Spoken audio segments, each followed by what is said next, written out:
A Stuart 10H steam engine build, part 7, machining the main bearing casting using a 4-jaw independent chuck, is in my opinion possibly not the best method to use. Even though I carefully shaped the casting using a 1-inch belt sander, it was not as accurate as I thought, but the finished bearings ended up being okay.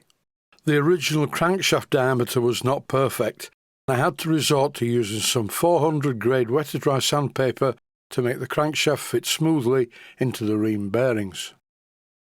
I could have fabricated these main bearings, but I wanted to use what I had in the kit. I will need to machine the ends of these bearings, so I thought it was a good idea at this stage to change the tip for a sharp one. And here I'm testing the sharpness and cutting ability of the carbide tip using a piece of brass. This tip is better for longitudinal turning. It's not absolutely brilliant for facing, but it's more than adequate for what I want it to do. Once I've finished machining each side of the main bearings, I will clean them up using a piece of wet-to-dry sandpaper on the bench. This is the sort of finish I'm going to get on the edge of the bearings. I'm not really happy with it, but it's adequate. A carbide tip tool where the angle of the tip was different would have been better. Now I need to remove the 3-jaw chuck and fit the 4-jaw chuck. I've opened the jaws, put my piece of mahogany in between the jaws, and this allows me to remove the chuck quite easily.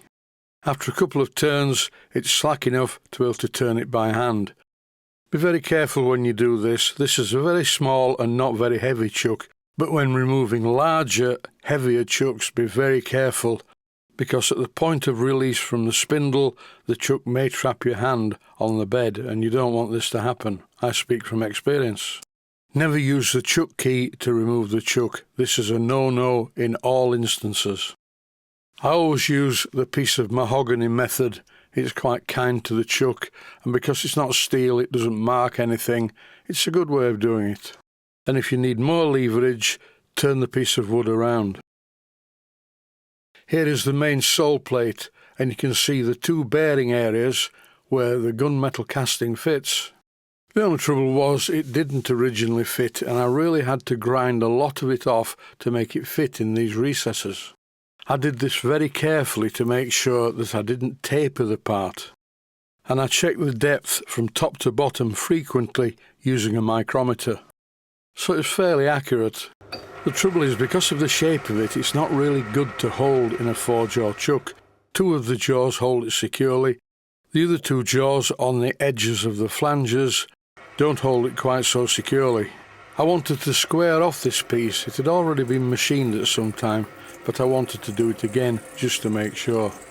I'm using the same lathe tool that I've changed the tip on, but it's not really an ideal facing tool. Looking at the marks on the work left by the tool tells me that this looks pretty good. The sequence is to test it with the tip of a centre drill first, making adjustments until you get it exactly in the centre, then centre drill the part, followed by running through a twist drill 1 imperial size less than 9/32 of an inch, which is the crankshaft diameter. I am not a machinist, and I don't think this is the best way to do this job. I think I would have made the hole through the centre of this casting using a centre drill, a twist drill and a reamer, with the casting firmly held in the machine vise. Anyway, the good news is it turned out okay. I drilled all the way through and the drill had drifted a little bit, but I corrected it. The next part of the job is to use a reamer to accurately size the hole to 9/32 of an inch.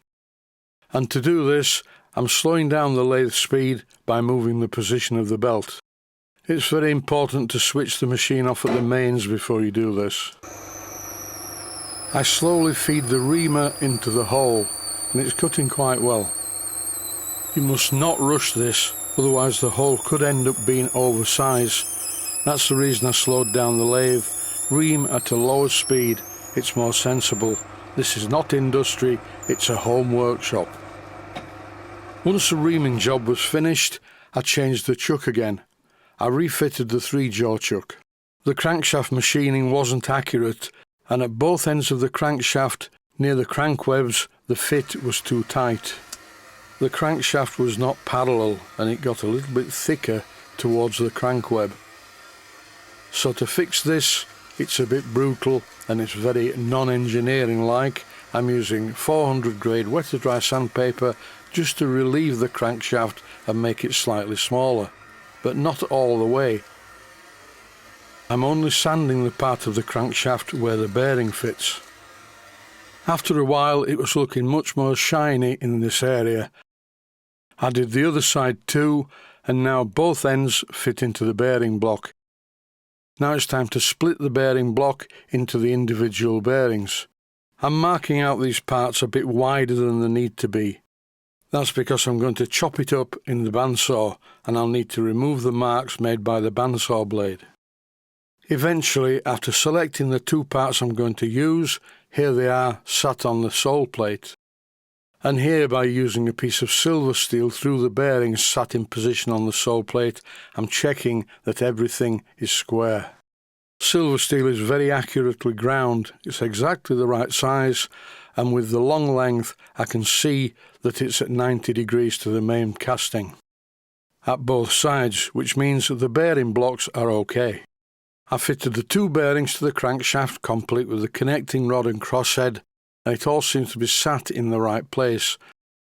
I put the flywheel on to see what it looked like, but the weight of the flywheel lifted the other side of the crankshaft. So I placed the eccentric strap and rod underneath the flywheel to support it.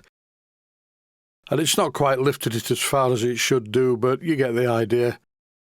In the next episode, I'll be fitting the bearing blocks in place using 7BA bolts. So until then, I'd just like to say, stay safe, stay healthy, thanks for watching, and I hope you found it useful. Please take the time to visit my Mainsteam Models website and click on the section of the website that says Video Playlists. And by doing that, you can find other videos that you may like to watch. And by using the playlists, you can actually watch the videos back to back.